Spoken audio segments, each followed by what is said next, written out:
স্বল্পে তুষ্ট থাকা নিয়ে আজকে কথা হবে ইনশাআল্লাহ। আল্লাহ রাব্বুল আলামিন কোরআন আল কারীমের 14 নম্বর সূরা ইব্রাহিমের 7 নম্বর আয়াতের মধ্যে বলেছেন, আউযু বিল্লাহি মিনাশ শাইতানির রাজীম, লা ইন শাকারতুম লা আযীদান্নাকুম ওয়া লা ইন কাফারতুম ইন্না আযাবি লাশাদীদ। যদি তোমরা কৃতজ্ঞতা প্রকাশ করো, আমি তোমাদেরকে যা দিয়েছি, লা আযীদান্নাকুম, আল্লাহ পাক বলেন অবশ্যই অবশ্যই তোমাদের সেই দয়াকে, তোমাদের প্রতি যে অনুগ্রহ করেছি সেই অনুগ্রহকে আরো বহুগুণে বৃদ্ধি করে দিব। তোমাদেরকে যে নিয়ামত দিয়েছি সেই নিয়ামতের পরিমাণ বাড়িয়ে দিব। ওয়ালা ইন কাফারতুম, আর যদি তোমরা নাফরমান হও, ইন্না আযাবি লাশাদীদ, নিঃসন্দেহে আমার আযাব হচ্ছে অত্যন্ত কঠিন। তোমাদের নিয়ামত ক্রমে ক্রমে তোমাদের কাছ থেকে ছিনিয়ে নেওয়া হবে, পাশাপাশি আমার আযাবের ব্যবস্থা তোমাদের জন্য রয়েছে। প্রিয় উপস্থিতি, বর্তমান পৃথিবীতে অশান্তির অন্যতম একটি কারণ হচ্ছে পাওয়ার আকাঙ্ক্ষা, পাওয়ার লোভ, ঠিক কিনা? পাওয়ার লোভ, পাওয়ার আকাঙ্ক্ষা, আমি মনে করি এটা পৃথিবীতে অশান্তি অন্যতম একটি কারণ। কারণ প্রত্যেকেই শুধু চায় আর চায়, চাওয়ার শেষ হয় না, ঠিক কিনা? ঘরে বলেন বাহিরে বলেন, সবখানে শুধু চাওয়া পাওয়া, চাওয়া। এই চাওয়ার কারণে, অত্যধিক আকাঙ্ক্ষার কারণে অনেকাংশে আমাদের সমাজে, আমাদের পরিবারে অশান্তি নেমে আসে। সেজন্য আল্লাহ রাব্বুল আলামিন বলছেন, আমি আল্লাহ রাব্বুল আলামিন তোমাদেরকে যখন যে অবস্থায় রাখি, যে অবস্থায় রেখেছি, আমি আল্লাহ পাকের বেশি বেশি করে কৃতজ্ঞতা প্রকাশ করো। ওয়ালা ইন কাফারতুম, আর যদি কৃতজ্ঞতা প্রকাশ না করো, অস্বীকার করো নিয়ামতের, ইন্না আযাবি লাশাদীদ, আমি আল্লাহ রাব্বুল আলামিন তোমাদের জন্য কঠিন আযাবের ব্যবস্থা রেখেছি। অন্য আয়াতে আল্লাহ সুবহানাহু ওয়া তাআলা বলছেন, সূরাতুত তাওবা 59 নম্বর আয়াত, ওয়ালাউ আন্নাহুম রাদু মা আতাহুমুল্লাহু মিন ফাদলিহি ওয়া রাসূলুহু ওয়া ক্বালু হাসবুনাল্লাহু সাইয়ুতিনাল্লাহু মিন ফাদলিহি ওয়া রাসূলুহু ইন্না ইলাল্লাহি রাগিবুন। আল্লাহ পাক বলেন, যদি তারা আল্লাহ যা দিয়েছেন তার অনুগ্রহের মাধ্যমে এতে যদি সন্তুষ্ট হতো, ওয়া রাসূলু, এবং তার রাসূল তাকে যা দিয়েছেন এ যদি সন্তুষ্ট থাকতো, আর যদি বলতো হাসবুনাল্লাহ সাইয়ুতিনাল্লাহ, আল্লাহ পাক আমাদেরকে যে অবস্থায় রেখেছেন আল্লাহ আমাদের জন্য যথেষ্ট, অচিরই আল্লাহ পাক তার অনুগ্রহ দিয়ে আমাদেরকে আরো অনেক দিবেন, এই আশা যদি আল্লাহর কাছে রাখতো এবং যে অবস্থায় থেকেছে এর উপরে যদি সন্তুষ্ট থাকতো, যথেষ্ট হয়ে যেত। এটা কতই না ভালো হতো। প্রখ্যাত একজন ইমাম, ইমাম শাফিঈ রাহিমাহুল্লাহ, তিনি বলেছেন, রাআইতুল কানাআতা রাসুল গিনা ফাসিরতু বিআদিয়ালিহা মুতামাসসিকিন ফালা যা ইয়ারানি আলা বাবিহি ওয়ালা যা ইয়ারানি মুনহামিকিন। ইমাম শাফিঈ রাহিমাহুল্লাহ তিনি বলছেন, যখন থেকে আমি দেখতে পাচ্ছি যে আসল প্রাচুর্য হচ্ছে স্বল্পে তুষ্টির মধ্যে আসল প্রাচুর্যতা রয়েছে, ফাসিরতু বিআদিয়ালিহা মুতামাসসিকিন, আমি তখন থেকে এই অল্পে তুষ্টিকে আঁকড়ে ধরেছি। ফাসিরতু বিআদিয়ালিহা, অল্পে তুষ্টির এই আসলকে আমি আঁকড়ে ধরেছি। ফালা ইয়ারানি আলা বাবিহি, যার কারণে কেউ আমাকে দেখে না, আমার প্রয়োজন নিয়ে কারো দরজার কাছে গিয়ে আমি অপেক্ষমান রয়েছি, আমার প্রয়োজন নিয়ে কারো কাছে আমি হাত পেতেছি, কারো দরজায় গিয়েছি, কেউ আমাকে কখনো দেখে না। ওয়ালা যায়ারানি মুনহামিকিন, আর কেউ আমাকে ও দেখে না। দুনিয়ায় অনেক পাওয়ার জন্য অনেক ব্যতিব্যস্ত হয়ে গিয়েছি, মানুষের পিছে পিছে ঘুরতেছি, এটাও কেউ দেখে না। ফাসিরতু গনিয়ান বিলা দিরহামিন আমুরু আলান নাসি শিবহাল মালিকি। তিনি বলেন, আমি এমন এমন ধনী ব্যক্তিতে পরিণত হয়েছি, আমি বাদশাহের মতো চলাফেরা করি, কারণ আমি আমার আল্লাহ পাক আমাকে যা দিয়েছেন এরপরে আমি সন্তুষ্ট আছি। ফাসিরতু গনিয়ান বিলা দিরহামিন, ধন সম্পদ ছাড়া, দিনার দিরহাম ছাড়া, অর্থ ছাড়া আমি এমন এক ধনী ব্যক্তি, আমুরু আলান নাসি শিবহাল মালিক, আমি যখন মানুষের কাছে চলাফেরা করি রাজার মতো চলাফেরা করি, কারণ আমি যে অবস্থায় আছি ওই অবস্থায় সন্তুষ্ট, কারো কাছে কখনো হাত পাতি না। সুবহানাল্লাহ। আপনি যে অবস্থায় আছেন এতে যদি সন্তুষ্ট থাকেন, এটাই আপনার প্রাচুর্যতার জন্য আসল, এটাই আপনার প্রাচুর্যতার মূল। আর কেউ যদি আল্লাহ পাক তাকে যে অবস্থায় রেখেছেন এর উপরে সন্তুষ্ট থাকতে না পারে, সে শুধু চায় আর চায়, চাওয়ার জন্য, পাওয়ার জন্য সে অনেক কিছু করতে প্রস্তুত থাকে। আর ইমাম শাফিঈ বললেন, আমার যদিও দিনার দিরহাম নাই, আমি আত্মতৃপ্তি নিয়ে, আমি আত্মসম্মান বোধ নিয়ে রাজা বাদশার মতো মানুষের মাঝে চলাফেরা করি, কিন্তু কারো কাছে হাত পাতি না। এটাই হচ্ছে আমার প্রাচুর্যের মূল। আমি খুঁজে পেয়েছি অল্পের মধ্যে সন্তুষ্টি থাকার মধ্য দিয়ে। সুবহানাল্লাহ। ধন সম্পদের মধ্যে প্রাচুর্যতা মূলত নেই। আসল প্রাচুর্যতা কোথায়? হাদিসের মধ্যে এসেছে, নবী হুরায়রা রাদিয়াল্লাহু তাআলা আনহু, লাইসাল গিনা আন কাসরাতিল আরাদ ইন্নামাল গিনা গিনান নাফসি। আল্লাহর নবী বললেন, আসল প্রাচুর্যতা হচ্ছে অন্তরের পরিতৃপ্ততা, অন্তরের সন্তুষ্টি হচ্ছে আসল প্রাচুর্যতা। অধিক ধন সম্পদের মধ্যে আসল প্রাচুর্যতা নিহিত নাই। ধন সম্পদ হলে যে সে আসলে প্রকৃত ধনী না, আসল ধনী হচ্ছে যে অন্তরের দিক থেকে সন্তুষ্ট, অন্তরের দিক থেকে পরিতুষ্ট, যে সেই হচ্ছে আসল ধনী ব্যক্তি। আল্লাহ রাব্বুল আলামিন আমাদেরকে অন্তরের মধ্যে তৃপ্তি, অন্তরের মধ্যে পরিতুষ্টি দান করুন, বলে আমিন। অন্তরের মধ্যে পরিতুষ্টি থাকাটা এটা পৃথিবীতে সুখী হওয়ার জন্য অন্যতম একটা মাধ্যম। আপনি অন্তরের দিক থেকে যতক্ষণ না প্রশান্ত হবেন, শান্তি পাবেন, তৃপ্তি অনুভব না করবেন, ততক্ষণ পর্যন্ত দুনিয়ার কোনো কিছুতে আপনি শান্তি অনুভব করবেন না। অনেক ধনী ব্যক্তিরা আছে কিন্তু তাদের অন্তরের মধ্যে শান্তি নাই। কেন শান্তি নাই? এই জন্য যে আল্লাহ পাক তাকে যা দিয়েছেন এর উপরে লোকটা সন্তুষ্ট নয়, পরিতৃপ্ত নয়। তার যদি 5টা গার্মেন্টস থাকে, সে চিন্তা করে যে এই 5টা হলে তো হবে না, আরো 5টার মালিক হতে হবে। তার যদি 3টা বাড়ি থাকে, সে সন্তুষ্ট নয়, সে চায় যে 3টা বাড়ি দিয়ে তো আমার হবে না, আমার অমুক বন্ধুর 5টা বাড়ি আছে, অমুক বন্ধুর 10টা বাড়ি আছে, আমার 12টা বাড়ি লাগবে, ঠিক কিনা? এই জন্য লোকটা অনেক টাকার মালিক, কিন্তু অন্তরের দিক থেকে সন্তুষ্ট না থাকার কারণে আসলে প্রকৃত ধনী নয়। রাসূল বলেছেন, লাইসাল গিনা আন কাসরাতিল আরদ, প্রাচুর্যের মধ্যে, ধন সম্পদের বিপুলতার মধ্যে আসল তৃপ্তি নয়, এটা ধনী হওয়ার লক্ষণ না। আসল ধনী হচ্ছে যে অন্তরের দিক থেকে ধনী হতে পারে। সুবহানাল্লাহ। আল্লাহ রাব্বুল আলামিন, রাসূল বলেছেন, আল্লাহ ইউহিব্বুল আবদা ওয়াত তাকিয়্যা ওয়াল গনিয়্যা ওয়াল খাফিফ ওয়াল খাফিয়্যা।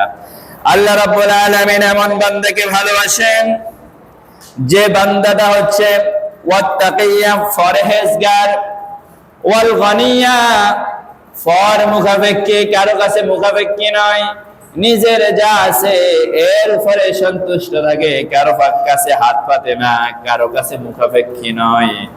ওয়াল খাফিয়া, এবং যেই বান্দাটা নিজের অবস্থাটাকে গোপন করে, যত কষ্টে থাকুক না কেন আল্লাহ ছাড়া কারো কাছে চাই না, অভাবের কথাগুলি মানুষের কাছে বলে বেড়াই না। সুবহানাল্লাহ। আমরা কোন অবস্থায় আছি, সচ্ছল অথবা অভাবে, সব অবস্থার খবর রাখেন কে? আপনি আমি যে অবস্থায় আছি না কেন, আপনি মনে করেন মানুষকে যদি না বলি মানুষ কিভাবে বুঝবে যে আমি অসহায় আছি, আমি অভাবী আছি? মানুষকে বলেন আর নাই বলেন, যিনি জানার, যিনি আপনার সচ্ছলতা দান করবেন, যিনি আপনার অভাব মোচন করবেন, তিনি তো আপনার অবস্থা জানতেছেন। তিনি কে? আল্লাহই তো আমাদের অবস্থা জানতেছেন। সকল প্রয়োজন, সকল অভাব, সকল কিছুর কথা আমরা একমাত্র যদি আল্লাহকেই বলতে পারি এবং আল্লাহর কাছেই চাইতে পারি, দুনিয়ার কারো কাছে আমাদের মাথা নত হবে না, একমাত্র আল্লাহর কাছেই আমরা নত হব। সেজন্য রাসূল করিম সাল্লাল্লাহু আলাইহি সাল্লাম হাদিসের মধ্যে বলেছেন, লাউ আন্নাকুম তাতাওয়াক্কালুনা আলাল্লাহি হাক্কা তাওয়াক্কুলিহি লারাযাকাকুম কামা ইয়ারযুকুত তায়রু।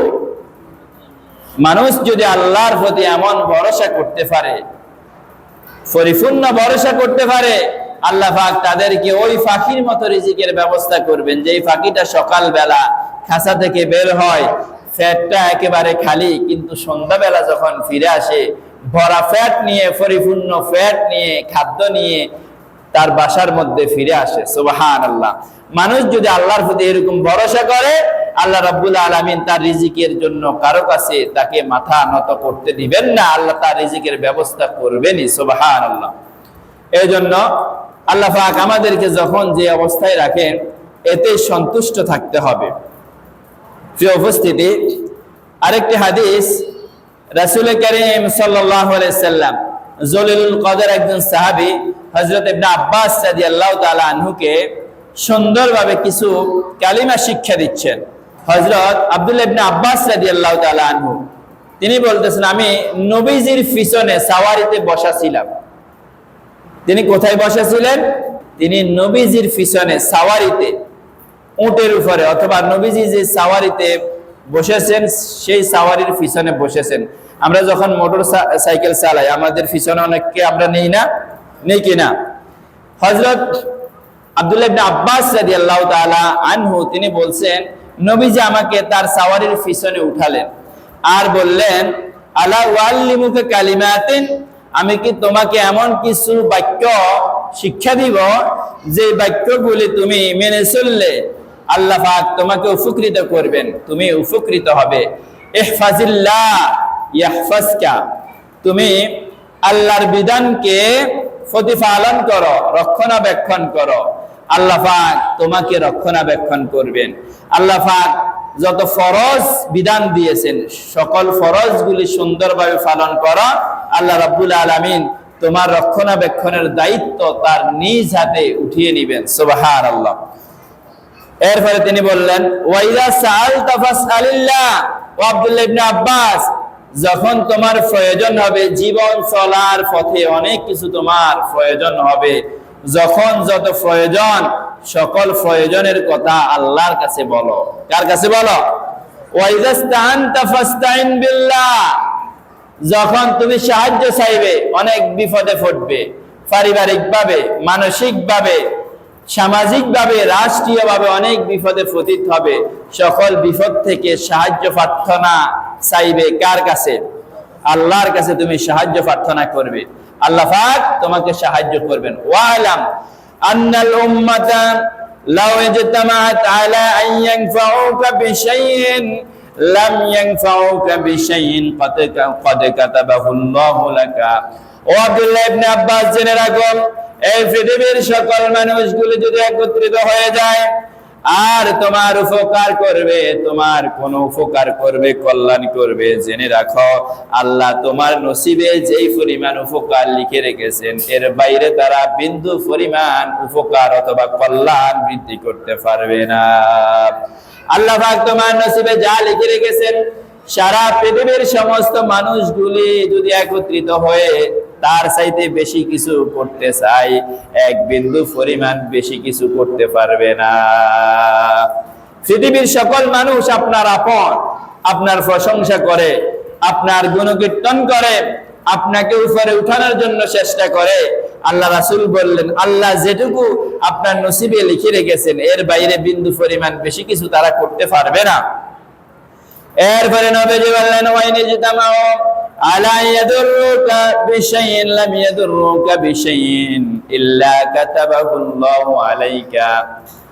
আব্দুল্লাহ ইবনে আব্বাস জেনে রাখো, এই পৃথিবীতে সকল মানুষগুলো যদি একত্রিত হয়ে তোমার ক্ষতি সাধন করার চেষ্টা করে, জেনে রেখো আল্লাহ তোমার নসিবে যেই পরিমাণ ক্ষতি লিখে রেখেছেন, অকল্যাণ লিখে রেখেছেন, এর বাইরে বিন্দু পরিমাণ তারা তোমার অকল্যাণ, তোমার ক্ষতি করতে পারবে না।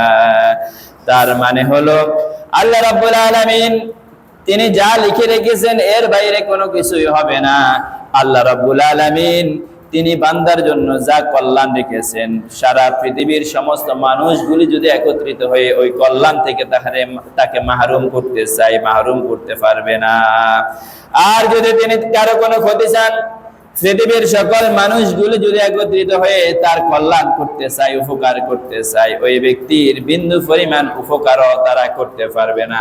যে পর্যন্ত আল্লাহ লিখে রেখেছেন এর বাইরে কিছুই তারা করতে পারবে না। সুবহানাল্লাহ। এই বিশ্বাস যদি অন্তরে আমাদের থাকে, তাহলে পৃথিবীর কোন অসত্যের কাছে, পৃথিবীর কোন অন্যায়ের কাছে আমরা মাথা নত হওয়ার কথা নয়। আমরা মাথা নত করতে পারি না, যে আল্লাহ পাক যা লিখে রেখেছেন এর বাইরে তো কিছুই হবে না। অতএব আমরা সত্যের উপরে অটল অবিচল আমাদেরকে অবশ্যই থাকতে হবে। হাদিসের মধ্যে এসেছে, মুসলিম শরীফের বর্ণনায়, আন আব্দুল্লাহ ইবনে আমর রাদিয়াল্লাহু তাআলা আনহু, قد أفلح من أسلم ورزق كفافا وقنعه الله بما آتاه। আল্লাহর রাসূল বললেন, ওই ব্যক্তি সফল। আসল সফল হচ্ছে তারা যারা ইসলাম গ্রহণ করতে পেরেছে, অর্থাৎ মুসলমান হিসেবে আল্লাহ তাকে এই পৃথিবীতে সৃষ্টি করেছেন, অথবা অন্য ধর্মের সৃষ্টি করার পরেও সে ইসলাম ধর্ম গ্রহণ করতে পেরেছে, এবং তাকে আল্লাহ রাব্বুল আলামিন তার জীবনে যা দরকার পরিমিত অনুযায়ী, পরিমাণ অনুযায়ী রিজিকের ব্যবস্থা করেছেন। ওয়াকান্নাহুল্লাহু বিমা আতা, এবং আল্লাহ পাক তাকে যা দিয়েছেন এর উপরে সন্তুষ্ট থাকার মতো একটা মন দিয়েছেন। এই ব্যক্তির চাইতে সফল আর কেউ হতে পারে না। আর আসল মানুষের স্বভাব হচ্ছে মানুষ সন্তুষ্ট হতে পারে না। মানুষের চাওয়া পাওয়া কখনো শেষ হয় না।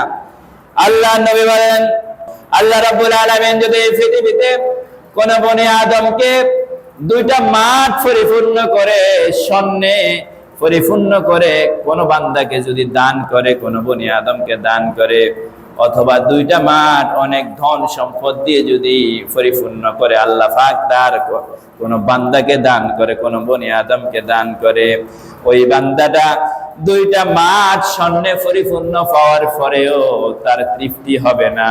ওই বান্দাটা বলবে, আমার আরেকটা মাঠ স্বর্ণে পরিপূর্ণ হয়ে দরকার। তার তৃপ্তি আসবে না। দুইটা মাঠ, দুইটা উপত্যকা পরিপূর্ণ করে যদি আল্লাহ পাক কাউকে সোনা দিয়ে, স্বর্ণ দিয়ে পরিপূর্ণ করে দান করেন, এমন ধনী বানান, এই লোকটা এরপরে বলবে না আমার আর লাগবে না। এরপরে লোকটা বলবে লাবতাগা ওয়াদিয়ান সালিসান, লোকটা বলবে আমার তৃতীয় আরেকটি স্বর্ণে পরিপূর্ণ হয়ে মাঠ হওয়া দরকার। সুবহানাল্লাহ। এটা হচ্ছে মানুষের স্বভাব। ওয়ালা ইয়ামলাউ জাওফা ইবনে আদম ইল্লা তুরাব। নবীজি বললেন, দুনিয়ার মানুষের, বনি আদমের পেটটা একটা মাত্র জিনিসের মাধ্যমে ভরবে, পরিপূর্ণ হবে, সেটা হচ্ছে কবরের মাটি। কবরের মাটি ছাড়া কোনো কিছুতে তার পেট ভরবে না, তার চাওয়া পাওয়া শেষ হবে না। ঠিক না বেঠিক? এটা হচ্ছে মানুষের স্বভাব। আরেকটা হাদিস বলে সংক্ষেপে শেষ করছে। আরেকটা হাদিস, একটা মজলিসে নবীজি বললেন, আমি এমন কিছু কথা তোমাদেরকে শিক্ষা দিব, কারা এই কথাগুলি গ্রহণ করবে? আবু হুরায়রা রাদিয়াল্লাহু তাআলা আনহু তিনি সেখানে উপস্থিত ছিলেন। তিনি বললেন, ইয়া রাসূলুল্লাহ, আমি আপনার কথাগুলি গ্রহণ করতে, মানতে, আমল করতে প্রস্তুত।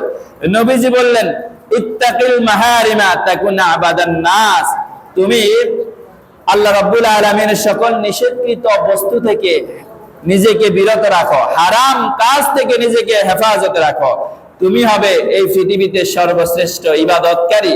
তোমার ইবাদতটা আল্লাহর কাছে পছন্দনীয় হবে। সুবহানাল্লাহ। ওয়ারদা বিমা কাসামাল্লাহু লাকা তাকুনা মিনান নাস। দ্বিতীয় নম্বরে নবীজি বললেন, আল্লাহ পাক তোমাকে যা দিয়েছেন এর উপরে সন্তুষ্ট থাকো।